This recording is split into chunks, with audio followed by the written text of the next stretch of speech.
Rồi, các bạn thấy không? Trời rất lạnh. Nhiệt độ bây giờ là âm 34 độ C. Rồi, cách như tận độ tuyết. Nước đang sôi 100 độ C. Và như thế này, các bạn thấy không?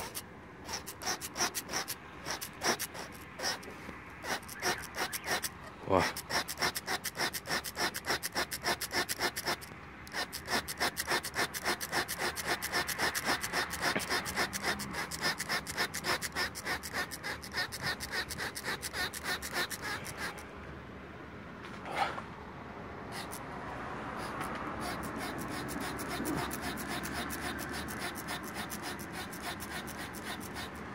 Các bạn thấy hai cái lô mùi nhà máy không?